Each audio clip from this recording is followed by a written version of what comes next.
तब ये कहानी प्रतिबंध पूर्व में एक तरीके से अखबार वो बालक जो 10 दिन का था, उसके बाद कोई बड़ा चमत्कार नहीं हुआ।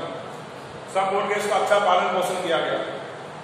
उसको उस महल में उसको पढ़ाने के लिए, उसका पालन पोषण करने के लिए एक अंग्रेजी नन के द्वारा किया गया, जो धाई हाथी वो एक अंग्रेजी नन थी। उसको पढ़ाने के लिए इंग्लिश ट्यूटर इंग्लिश में पढ़ाने के लिए लगाया गया। वो अंग्रेजी मूवी देखता था, अंग्रेजी गाय का दूध पीता था। गाय अंग्रेजी नहीं बोलती थी, नस्ल अंग्रेजी थी। ये ध्यान रखने की बात है। मूवीज इंग्लिश मूवी देखता था। पालन पोषण by brought up by the English nun. He was taught in English by English tutor. He saw nothing but English films. और सबसे बड़ी बात, he drink milk English cow. और वो बड़ा होता गया 9 दिन। इसके बाद कोई चमत्कार नहीं है। राजा इस बात को भूल गया कि मेरे जन्म के समय भविष्यवाणी की गई थी, लेकिन धीरे धीरे लोगों ने इस बात की सुखराहट शुरू कर दी। और जन्म के समय राजा के बारे में हमारे ज्योतिष ने भविष्यवाणी की थी, इसकी मृत्यु का कारण क्या होगा ये। तो ये कहते हैं ना, दीवारों के भी कान होते हैं। ये बात राजा के कानों में पहुंची। राजा ने अपनी इस बात को याद करते, प्रधान ज्योतिष ने मेरी मृत्यु का कारण क्या बताया है। बात इस पाठ के प्रारंभ में इस राजा के अनेक नाम है और लास्ट में रह गया टाइगर के। बहुत सारे आप जो अपनी बुक खोलेंगे पनोरमा, तो उसके फर्स्ट पेज में इस राजा के अनेक नाम दिए गए। सप्त सग्र संहारी, भुवन सम्राट, ACDC, CKM से बहुत सारे अनेक नाम दिए गए हैं। उन नामों में से अंतिम नाम रह गया केवल टाइगर किंग। अभी टाइगर किंग क्यों पड़ा, ये कहानी प्रारंभ होती है। तो राजा ने बाघ मारना प्रारंभ कर दिया। तो सबसे पहले तो राजा ने शपथ ली कि जब तक मैं पूरे बाघों को नहीं मार दूंगा मेरे राज्य में से, कौन से राज्य में से, प्रतिबंध, तब तक मैं राजपाट पर कोई ध्यान नहीं दूंगा, कोई काम किसी राजपाट का। तब तक वो कोर्ट के अधीन था। वो राजकुमार था। 20 साल की उम्र में उसको राजा बना दिया गया। राजा बना दिया तो राजा बन गया और उसने कहा कि मैं राजपाट के कार्य पर तब ध्यान दूंगा जब मैं पूरे बाघों को मारूंगा।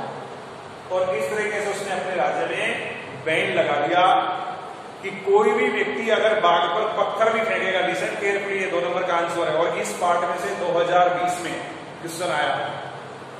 और बच्चों को मैंने ऑफलाइन क्लासेस में मैंने थीम ही बताई थी। मैं फिर कह रहा हूं, मैं थीम बताते समय अगर आप ध्यान से सुनोगे तो आपको कोई क्वेश्चन का कंफ्यूज नहीं रहेगा आंसर लिखते समय।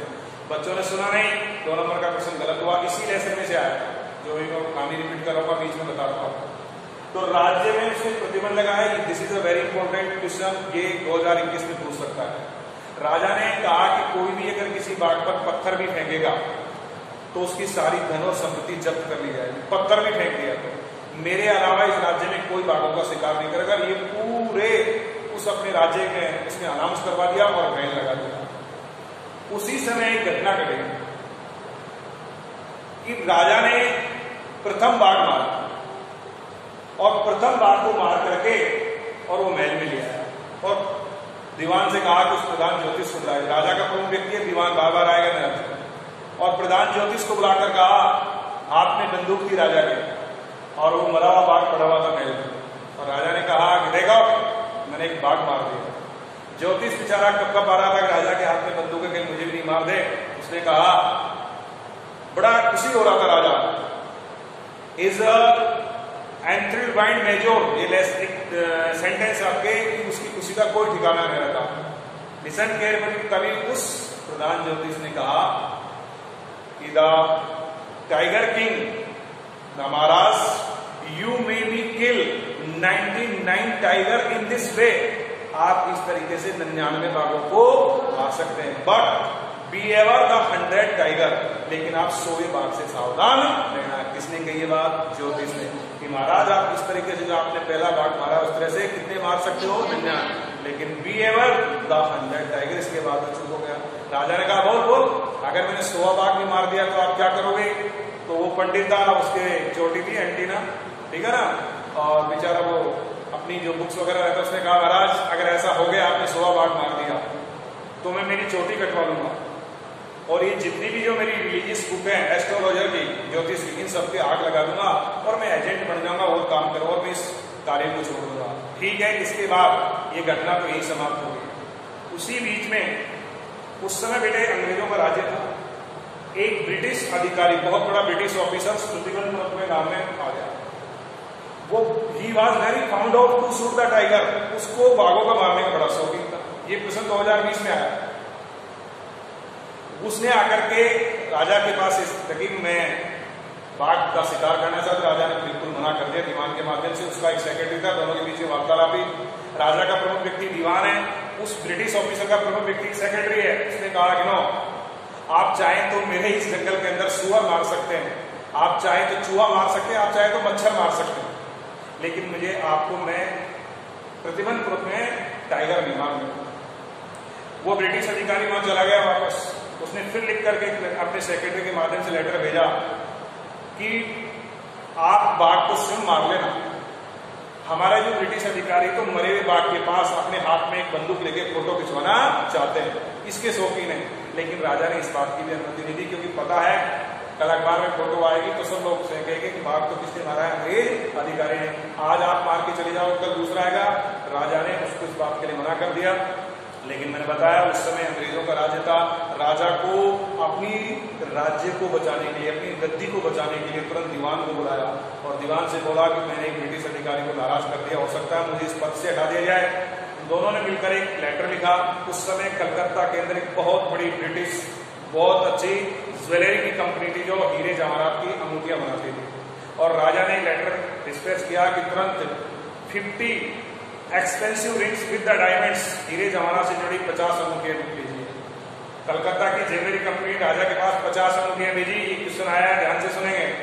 और राजा ने उस 50 की 50 अंगूठी उस ब्रिटिश अधिकारी के पास सेंड कर दी, क्योंकि उसकी जो लेडी है उसको प्रसन्न करने के लिए, ताकि वो ब्रिटिश अधिकारी को समझा देगी। और उसने सोचा कि राजा ने इसमें से एक या 2 अंगूठी चुनकर को अपने पास रखेंगे, बाकी को भेज देंगे। उधर 50 अंगूठियां जब उस ऑफिसर के पास पहुंची, उसने दूसरे दिन एक लेटर भेजा, thank you for your gift. उसने 50 की 50 रख ली। लेकिन राजा ने सोचा कि कम से कम मेरा राज्य तो बच जाएगा। उधर कलकत्ता की कंपनी ने कुछ दिनों बाद 3 लाख रुपीस, और बच्चों ने सुन लिया 2 लाख और 250। ये गलत हो गया था कि राजा ने अपने राज्य को बचाने के लिए कितने पैसे देने पड़े। कलकत्ता की कंपनी जो 50 अंगूठियां भेजी, उनकी कीमत कितनी थी? 3 लाख रुपीस। ये क्वेश्चन 2020 में आया। और राजा ने 3 लाख रुपए का बिल चुकाया, लेकिन राजा का राज्य बच गया। एक छोटी सी कहानी थी, इसलिए बताना जरूरी था कि 2020 में 2 नंबर का क्वेश्चन आ गया। राजा ने बैन लगा दिया बेटे और पहला बाघ मार दिया। उधर प्रधान ज्योतिष ने वार्निंग कर दी कि आप कितने बाघ मार सकते हो। और इस तरीके से राजा ने तो उस प्रतिबंध पूर्व शहर के अंदर एक उत्सव मना दिया, बहुत बड़ा उत्सव मना दिया। आए दिन वो तो 3-4 बाघ मार के लाता, और प्रतिबंध पूर्व का जो रिसेप्शन का हॉल था उसमें उसने बाघों को मार करके उनकी खाल को रख करके सजाना शुरू कर दिया। एक बाघ मारता, दूसरा, तीसरा, इस तरह से लोगों को संख्या गिनवाने के लिए उसने काम शुरू कर दिया। तभी प्रतिबंधपुरम नामक स्थान में बाघों की संख्या विलुप्त हो गई। यहाँ लिसन केयरफुली, क्योंकि संख्या संबंधित बात इस पार्ट में हमेशा प्रश्न है। राजा ने 10 साल में अपने क्षेत्र में से 70 बाघ मार दिए। कितने मार दिए? कितने साल में? 10 साल में। अब पूरे प्रतिबंधपुरम में कहीं भी बाघ दिखाई नहीं दिया। राजा को तो अभियान पूरा कितना करना था? 100 का, 100 मारने थे। तो राजा ने देखा कि शायद या तो बाघ स्वयं छोड़ करके भगे, या उन्होंने अपनी जो संख्या है वृद्धि करना वो बंद कर दिया है। तभी राजा ने दीवान को बुलाया और दीवान से कहा कि आपको ऐसा राज्य ढूंढना है जिसमें सर्वाधिक बाघों की संख्या हो, और फिर उसमें एक राजकुमारी हो, क्योंकि मैं राजकुमार हूं, मैं रॉयल फैमिली की गर्ल से शादी करूंगा। और राजा के कहने अनुसार दीवान ऐसा राज्य ढूंढता है जिसमें he had possesses large quantity of tigers, ऐसा राज्य जिसमें बहुत ज्यादा बाघों की संख्या थी, और ऐसी एक राजकुमारी मिली, और राजा ने उससे शादी कर ली।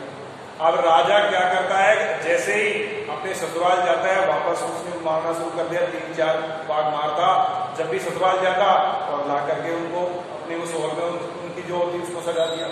इस तरीके से राजा ने कुल 29 बाघ अपने ससुर के यहाँ से ससुराल से मार दिए। कितने मार दिए बेटे? टोटल कितने हो गए? 99। अब राजा को कौन सा बाघ मारना था? 100।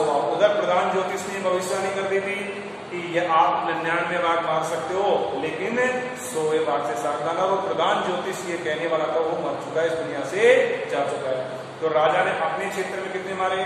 70। ससुराल में यहाँ कितने मार दिए? राजा ने अधिक बाघों को मारने के लिए क्या किया? शादी की है। ध्यान रखने कृष्ण था। उसने दीवान से कहा पहले तो ऐसा राज्य ढूंढो जिसमें सर्वाधिक किसकी संख्या हो? बाघों की। फिर उसमें एक राजकुमारी हो, क्योंकि मैं रॉयल फैमिली से, इसलिए उसने बाघों को मारने के, अधिक बाघों को मारने के लिए शादी की। वहां से कितने मार दिए? 29 टोटल हो गए 99। और राजा को 100वां बाघ कहीं नहीं दिखाई दे रहा था। राजा निराशा में डूब गया, क्योंकि उसको स्वर्गीय ज्योतिषी की भविष्यवाणी याद थी कि आपको कौन से बाघ से सावधान रहना है? 100वें से। अब 100वां बाघ मिलना बड़ा मुश्किल हो रहा था, कहीं भी बाघ नहीं दिखाई दे रहा था। उधर ससुर के यहाँ ससुराल में भी पूरे बाघों की संख्या विलुप्त हो गई। राजा बहुत ज्यादा निराश हो गया। उसने दीवान को बुलाया और 100वें बाघ के लिए जब कोई जानकारी नहीं मिली तो राजा धीरे धीरे निराशा में डूब रहा। तभी कुछ गांव वालों ने आकर के राजा से कहा कि महाराज, हमारे पड़ोस के गांव में से प्रतिदिन कुछ भेड़ बकरियां मवेशियां गायब हो रही हैं। जब जंगल में अगर मवेशियां गायब लग जाते हैं तो ऐसा लगता है कि कोई वहां जंगली जानवर है। आकर के राजा को लोगों ने जो सूचना दी तो राजा ने कहा कि उस क्षेत्र में 2 ऐसे व्यक्ति हैं, उनका नाम याद रखना हो सकता है, किसी भी आपसे पूछ ले, जो जिंदा भेड़ों को निकल जाते थे। तो राजा ने कहा कि पहले ये तो मालूम करो कि जंगल में दोनों खादर मियाँ साहब और दुराई साहब, खादर मियाँ साहब और दुराई साहब नाम के 2 व्यक्ति हैं जो जिंदा भेड़ों को निकलने की एबिलिटी रखते थे। गांव वालों ने कहा सर वो उनका काम नहीं है, तो किसी जंगली जानवर का काम। तो राजा ने खुशी के कारण उन गांव वालों के 3 साल का लगान माफ कर दिया और राजा उस जंगल में जाकर बैठ गया जहां मवेशियां गावे होते और हट कर ली जब तक 100वां बाघ नहीं मिलेगा तब तक मैं इस स्थान को नहीं छोड़ूंगा। लेकिन 100वां बाघ कहीं दिखाई नहीं दिया। राजा का क्रोध उच्च सीमा में गया और उसने दीवान को बुलाया, इन लोगों ने झूठ बोला है और इनका लगान तिगुना कर दो। कहा तो 3 साल का माफ किया और राजा ने उसी गांव वालों का लगान कितना कर दिया? 3 गुना बढ़ा दिया। और दीवान से भी कह दिया कि तेरी भी नौकरी जा सकती है। और इस प्रकार दीवान ने अपनी नौकरी बचाने के लिए, बहुत सारे लोगों की नौकरी बचाने के लिए ये प्रण लिया कि मुझे 100वें बाघ को निश्चित करना। वो घर आता है, उसके घर में मद्रास के पीपुल पार्क से एक पेट टाइगर पालतू बाघ उसके घर में रखा हुआ था। किसके घर में? दीवान के घर में रखा हुआ था। रात्रि को दीवान और दीवान की पत्नी ने, क्योंकि तो पालतू जानवर था, बड़ी मेहनत कर मशक्कत करके उसको जीप में पटका और ले जाकर रात्रि को उस जंगल में उस बाघ को छोड़ के आया जहां राजा हट करके बैठा हुआ था। प्रातःकाल जब राजा जागा तो उसने देखा कि वो पालतू बाघ तो राजा के सामने खड़ा हुआ था और राजा उस बाघ को देख करके बहुत प्रसन्न हो गया। उसके तो खुशी का कोई ठिकाना ही नहीं रहा। उधर बाघ ऐसे खड़ा हुआ था कि मानो मालिक मेरे लिए क्या आदेश है, क्योंकि वो तो पालतू जानवर था। उसने कुछ भी नहीं किया। राजा ने उस बाघ पर निशाना लगाया, लेकिन राजा की गोली निशाना चूक गई। वो उस बाघ के कान के पास होकर के गुजर गई और उस गोली के भंवर से, स्पीड से वो बाघ बेहोश होकर के जमीन पर गिर गया। राजा ने बाघ को देखा नहीं और उसने कहा कि आज मैंने उस ज्योतिष की लेट यानी होता स्वर्गीय ज्योतिष की भविष्यवाणी को गलत सिद्ध कर दिया। और वहां बैठे हुए जितने भी राजा के नौकर थे उसको बड़ा, ये भी बहुत अच्छा क्वेश्चन है, उसने ऑर्डर दिया कि ये 100वां बाघ है। कौन सा बाघ है? 100। बाघ मरा नहीं है, लिसन केयरफुली, बाघ तो बेहोश हुआ था, लेकिन राजा को पता नहीं है। और राजा ने कहा कि इस बाघ को बड़े शाही जुलूस के साथ, जैसे व्यक्ति रिटायरमेंट होता है जब जुलूस निकालते हैं, बड़े गाजे बाजे के साथ मेरी राजधानी में लेकर के आना, ताकि सब लोगों को पता लगे वो जो ज्योतिष मर गया जिसने भविष्यवाणी की थी मेरी मृत्यु किससे होगी? बाघ से, वो मैंने आज गलत सिद्ध कर दी है। राजा के आदेश के अनुसार ऐसा हुआ। राजा तो चला गया और जैसे ही राजा के नौकरों ने नजदीक आके देखा तो वो बाघ तो जिंदा था। वो तो आंख मिचका रहा था गोल गोल के, वो तो जिंदा था। उन्होंने सोचा अगर ये बात राजा को मिलेगी सूचना तो राजा क्रोध में हमको भी गोली निकाल सकता है। तो उनमें से एक व्यक्ति ने 2 या 3 फीट की दूरी पे खड़ा होकर के वापस निशाना लगाया। इस बार निशाना चूका नहीं। तो बेटे 100वां बाघ तो किसने मारा है? राजा के नौकरों ने। लेकिन ये बात राजा को पता नहीं है। राजा तो अपने आप में निश्चिंत है कि मैंने कितने बाघ मार दिए? 100। राजा के कई आदेश के अनुसार उस बाघ को बड़े शाही जुलूस के साथ, जैसे कि राजा ने कहा था, उसको राजधानी लेके गया। कौन सी राजधानी में? प्रतिबंध। और वहां उसको दफनाया गया। दफनाने के बाद उस पर एक मकबरा बनाया गया, क्योंकि वो कौन सा बाघ था? 100वां, याददाश्त के लिए। उधर राजा एक बेटा था, उस बेटे का तीसरा जन्मदिन था। 2 जन्मदिन तो गुजर गए राजा के बिना ध्यान दिए, क्योंकि राजा ने शपथ ले रखी थी जब तक मैं 100 बार नहीं मार दूंगा तब तक क्या नहीं करूंगा, राजपाट पर ध्यान है। तो जन्मदिन कौन सा था बेटा? तीसरा, ये ध्यान रखना है। वो राजा के बेटे का जन्मदिन था। राजा अच्छा सा जन्मदिन मनाना चाहता था। राजा प्रतिबंधित हो गया, हर शहर दुकान पे गया, उसको कोई सुटेबल उसको बार मिला नहीं। तभी राजा का ध्यान एक दुकान पे गया, वहां एक बहुत बढ़िया खिलौना था। Listen carefully, this is the wooden tiger, ये लकड़ी का बाग था। क्या था? Wooden tiger. और राजा ने सोचा कि मैं टाइगर किंग हूं, मेरे बेटे के लिए टाइगर अच्छा गिफ्ट होगा। वो जो खिलौना था उसकी कीमत उस समय मात्र 2 आना, 4 आना, 1 रुपए में 8 आना होते हैं। आना एक is the part of rupees, coins होते हैं। और दुकानदार ने सोचा राजा हमारे पास आया है तो इसकी तो कीमत ज्यादा बतानी चाहिए। उसने 2 रुपए 3 रुपए कुछ मूल्य बताया था। राजा ने कहा ये तेरी तरफ से गिफ्ट, राजा ने उसको कुछ रुपए भी नहीं दिए। लेकिन वो जो वुडन टाइगर था वो किसी अकुशल कारीगर के द्वारा, बढ़ई के द्वारा, कारपेंटर के द्वारा बनाया गया था। उस पर 2 कपच्चे के रूप में, 2 पंख के रूप में छोटी छोटी लकड़ी की फांस, क्विल्स जिसे कहते हैं इंग्लिश में, बड़ा है आपके, वो उस पर 2 क्विल्स ऊपर थी पंख की तरह। वो राजा और उसका बेटा जिस गिफ्ट को राजा लेके आए साथ साथ खेल रहे थे, उनमें से एक फांस राजा के बाएं हाथ में पियर्स चुभ गई। राजा ने दूसरे हाथ से उसको निकाल दिया। अगले दिन उसमें तो मवाद पड़ गई, पस पड़ गई और वो एक घाव में परिवर्तित हो गया। वुडन टाइगर के द्वारा जो फांस लगी थी उसकी 3 अच्छे सर्जन मद्रास से बुलाए गए। सर्जन वो व्यक्ति होते हैं जो ऑपरेशन करते हैं। एक होता है फिजिशियन जो हमारे फिजिकली चेक करके हमारी बीमारी को दूर करता है दवा दे करके। और तीनों ने विचार विमर्श किया और वो ऑपरेशन दिखा, राजा का तो ऑपरेशन होगा। ऑपरेशन करके बाहर निकले क्योंकि वो पस पड़ चुका था, संक्रमण पूरे शरीर में फैल चुका था। तीनों डॉक्टरों ने बाहर आकर के कहा कि हमारा ऑपरेशन सफल हो गया और राजा मर गया। राजा मर गए। इस प्रकार उस ज्योतिष की भविष्यवाणी गलत सिद्ध नहीं। राजा की मृत्यु चाहे वो लाइफलेस टाइगर हो, लेकिन हुई किससे? बाघ से।